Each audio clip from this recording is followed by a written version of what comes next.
Finnegans Wake by James Joyce, Book 1, Chapter 2. Now, to forbear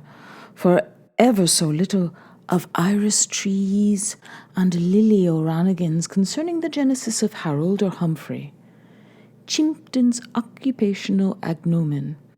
we are back in the pre-surnames prodromarith period, of course, just when Enos chalked hole traps and discarding ones for all those theories from older sources, which would link him back with such pivotal ancestors as the Glues, the Gravies, the Northeast, the Anchors, and the Earwickers of Sidlesham in the 100 of manhood, or proclaim him offsprout of Vikings, who had founded Wapentake and settled him in Herrick or Eric, the best authenticated version, the Dumlot, read the reading of Hofed ben Idar, has it that it was this way. We are told how in the beginning it came to pass that like cabbaging Sinesadis, the grand old gardener was saving daylight under his redwood tree one sultry Sabbath afternoon, hug Chivichas Eve, in pre-fall paradise peace, by following his plough for rootles in the rare garden of Mobhouse, ye old marine hotel, where royalty was announced by a runner to have been pleased to have halted itself on the high road along which a leisure-loving dog-fox had cast followed also at walking pace by a lady pack of cocker spaniels, forgetful of all save his vassal's plain fealty to the ethnarch. Humphrey or Harold stayed not to yoke or saddle, but stumbled out, hot-faced as he was, his sweatful bandana loose from his pocket-coat, hasting to the forecourts of his public in topi, surcingle, sola scarf, and plaid plus fours, puttees, and bulldog boots ruddled cinnabar with flagrant marl, jingling his turnpike keys, and bearing aloft amid the fixed pikes of the hunting party a high perch, atop of which a flower pot was fixed earthside hoist with care. On his Majesty, who was, or often feigned to be, noticeably long-sighted from green youth, and had been meaning to inquire what, in effect, had caused yon causeway to be thus potholed, asked substitutionally to be put wise as to whether Paternoster and silver doctors were not now more fancied bait for lobster-trapping honest blunt Harumfriold, answered in no uncertain tones, very similarly with a fearless forehead, "Naught, ye maggers, war jist a cutchin on thun bluggy earwaggers." Our sailor king, who was draining a guglet of obvious Edamal, gift both and Gorbin upon this, ceasing to swallow, smiled most heartily beneath his walrus moustaches, and indulging that none too genial humour which William the Conk on the Spindleside had inherited with the hereditary whitelock and some short-fingeredness from his great-aunt Sophie, turned towards two of his retinue of gallow glasses, Michael, Etheling lord of Leeks and Offaly, and the Jubilee mayor of Drogheda, Elcock, the two scatterguns being Michael M. Manning, proto-syndic of Waterford, and an Italian excellency named Giobili, according to a later version cited by the learned Scarlark, Canavan of Can Make Noise. In either case, a triptychal religious family symbolizing puritas of doctrina, business per usuals, and the perchy pot of Hamlock, where the parish pretties grow, unremarked Dil Sidusuli, holy bones of St. Hubert, how our red brother of Porangrania would audibly fume, did he know that we have Sir Trusty Bailiwick, a turnpiker who is by turns a pike bailier, no seldomer than an earwigger, for he kenned John Peel with his court so grey and his haunts in his house in the morning. One still hears that pebble-crusted laughter, jappy jap, cheery cheerily, among the roadside tree the Lady Home Patrick planted, and still one feels the emossive silence of the Gladstone. A legibelling I've me's out-eyed born. Comes the question, are these the facts of his nomen gentilization as recorded and accoladed in both or either of the collateral Andrew Paul Murphyic narratives? Are those their fata, which we read in Sibylline between the Fas and its Nefas? No dung on the road, and shall Nehemiah be our place like? Yea, Molochi, our kingable Kang, we shall perhaps not so soon see pinked punks that bail for Sikhs, Alisons where come sceptres with centaurs stay. Bear in mind, son of Hokmah, if so be you have methic in your midness. This man is mountain, and unto changeth doth one ascend. Heave we aside the fallacy, as punicle as Finnegan, that it was not the king self, but his inseparable sisters, uncontrollable night-talkers, skirts Rasti, with Danya Zadi, who afterwards, when the robberers shot up the social lights, came down into the world as amusers and were staged by Madame Sudlow as Rosa and Lily Miskinguet in the pantomime that two pits patronosed, Meliodorus and Galathy. The great fact emerges that after the historic date, all holographs so far exhumed initially by Harumphry bear the sigla HCE, and while he was only and long and always good Duke Umfrey for the hunger lean spoil peens of Luca Lysold and Chimbers to his cronies, it was equally certain a pleasant turn of the populace which gave him, as saints of those normative letters, the nickname Here Comes Everybody. An imposing everybody he always indeed looked, constantly the same as and equal to himself, and magnificently well worthy of any and all such universalization. Every time he continually surveyed amid vociferatings from in front of except these few nutties, and take off that white hat, relieved with his stop his grog, and put it in the log, and loots in his bass vocal boots, from good start to happy finish, the truly Catholic assemblage gathered together in that king's treat house of satin, a lustre-like above floats and footlights, from their ass-ball veds and ox gangs unanimously to applaud the inspiration of his lifetime and the hits of their careers, Mr. Wallenstein Washington Semper Kelly's Immergreen Tourers, in a command performance by special request with the courteous permission for pious purposes, the home-dromed and enlivened performance of problem passion play of the Melancholy, running strong since creation, a royal divorce, then, near the approach toward the summit of its climax, with ambitious interval band selections from the Bowgirl and the Lily, all horsery show commands nights with his vice-regal booth, his Beausaloner is ceilinged there, a cuckoo spit less eminent than the reed rituals hoods of Maccabi and Cullen, where a veritable Napoleon the Nth, our world stage's practical joke piece, and retired CCT co-comediant in his own wise, this folks' forefather, all of the time sat, having the entirety of his house about him, with the invariable broad-stretched kerchief cooling his whole neck, nape, and shoulder blades, and in a wardrobe-panelled tuxedo, completely thrown back from a shirt well entitled A Swallow All, on every point far out-starching the laundered claw hammers and marble-topped highboys of the pit stalls and early amphitheatre. The piece was this. Look at the lamps. The cast was thus. See under the clock.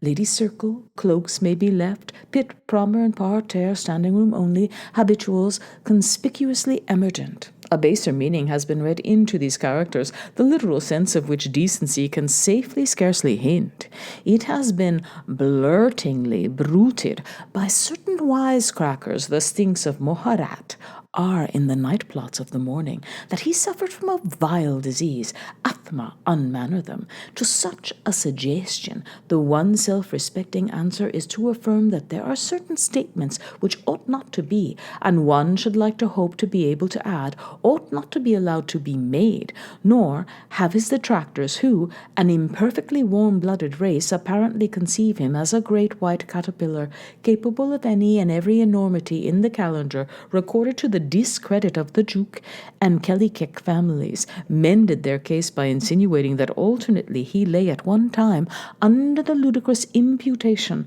of annoying Welsh fusiliers in the People's Park. Hey, hey, hey, hock, hock, hock, Fawn and Flora and the lay love, that little old Jock.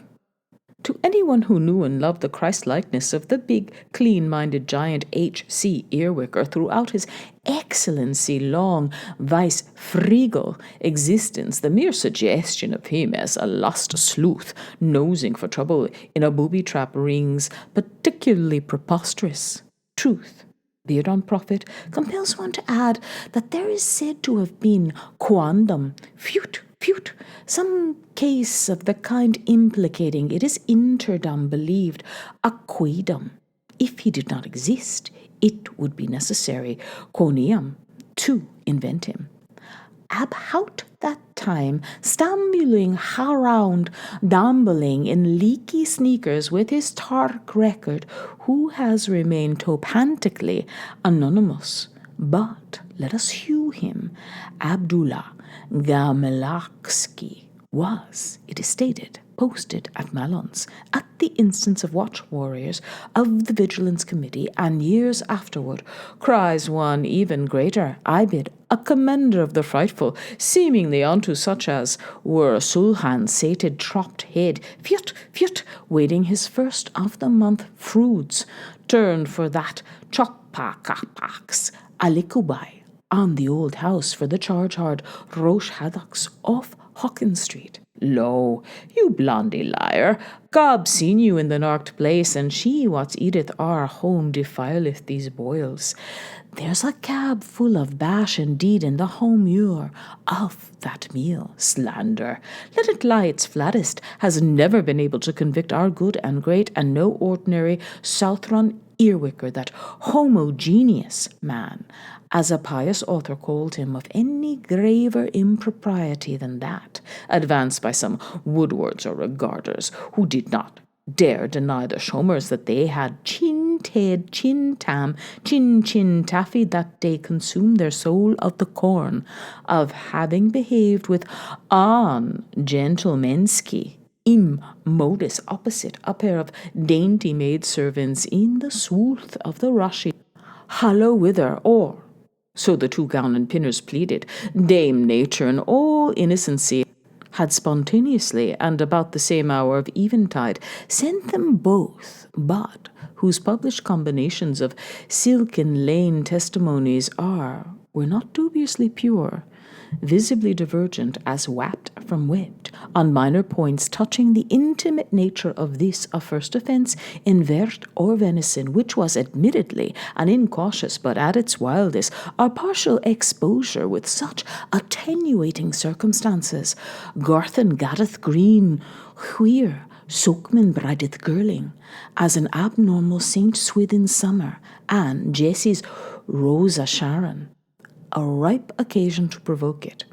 We can't do without them. Wives, rush to the rescuers. Oftman will towman while led is the lol. The seeds are cadam. Villa pleach, volaplak, pick up.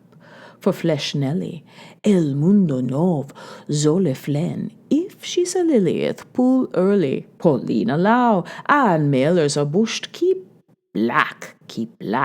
guiltless of much laid to him. He was clearly, for once at least, he clearly expressed himself as being with still a trace of his erstwhile burr, and hence it has been received of us that it is true. They tell the story, an amalgam as absorbing as calcium chlorides and hydrophobe sponges could make it.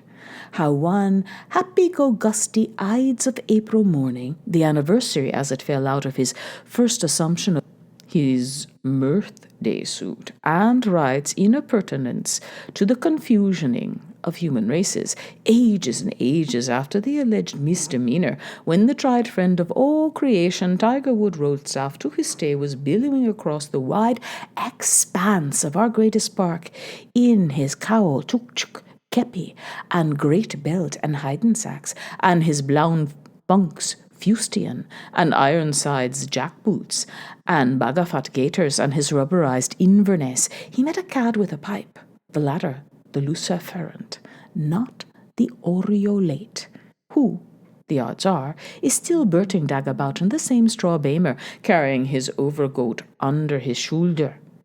sheepside out, so as to look more like a comfrey gentleman, and signing the pledge as gaily as you please, heartily accosted him with Guinness, thou tool in Junie, dinner Uzelfine. A nice how do you do.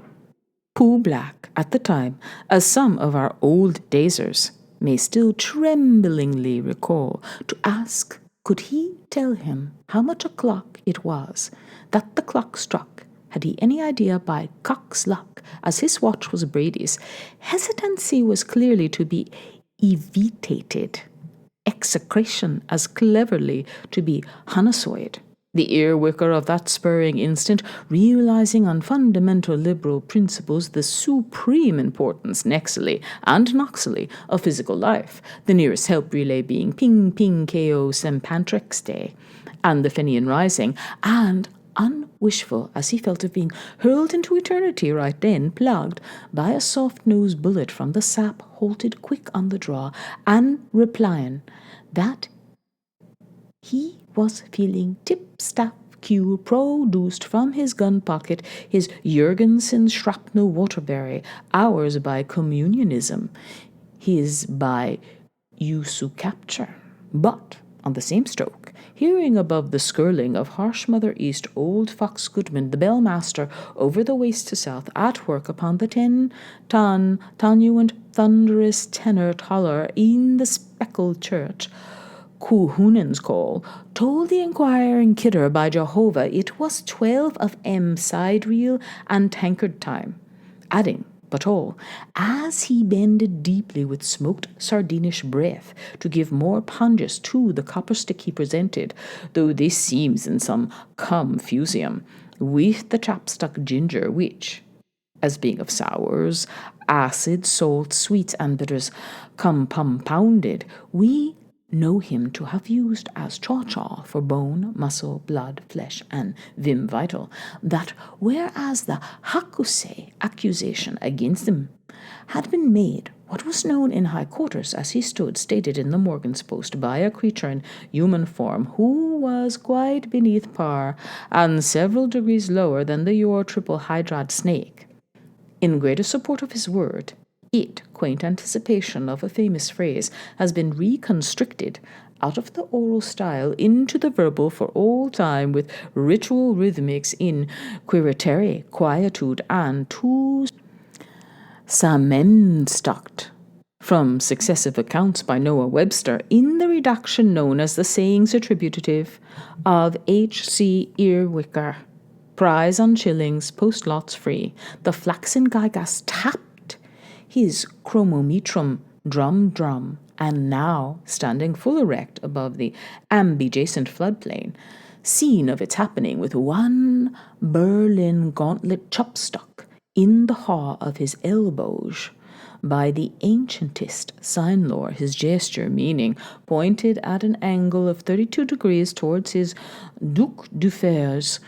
overgrown milestone as fellow to his gauge, and after a rendi present pause, averred with solemn emotions fire, shake, co-comrade, me only them 5 ones, he is equal combat, I have one straight, hence my nonation, wide hotel and creamery establishments, for the honours of our mutual daughters credit me, I am woo willing to take my stand, sir, upon the monument, that sign of our rue redemption, any hygienic day to this hour, and to make my oath to my sin thinners, even if I get life for it, upon the open Bible, and before the great taskmasters, I lift my hat,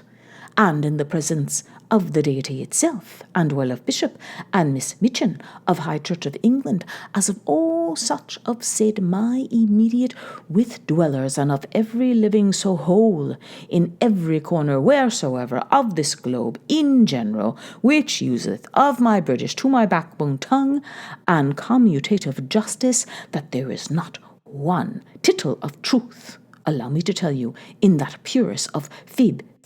fabrications.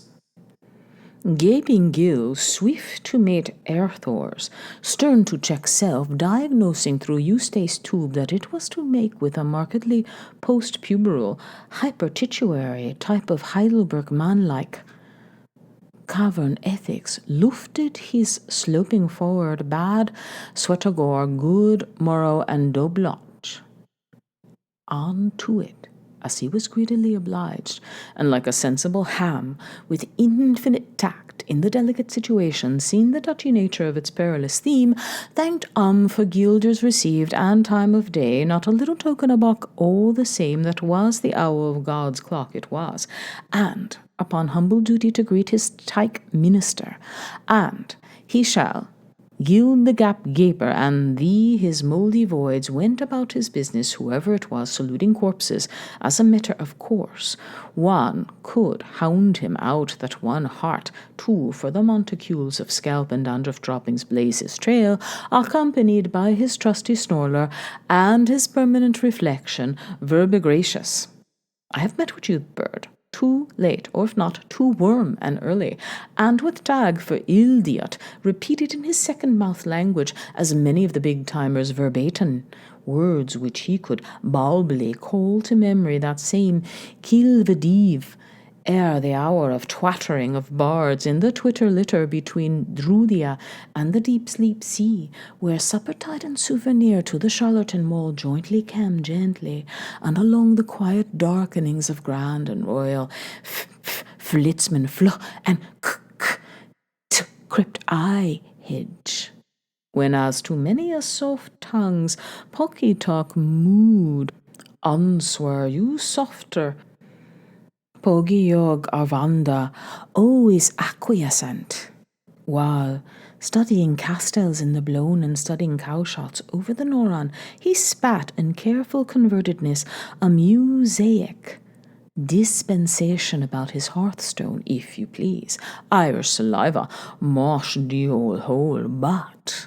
what a respectable, prominently connected fellow of Iro-European ascendances with well-dressed ideas, who knew the correct things such as Mr. Shall we sigh or Mr. Shall we laugh, expectorate after such a callous fashion? No, thank yous.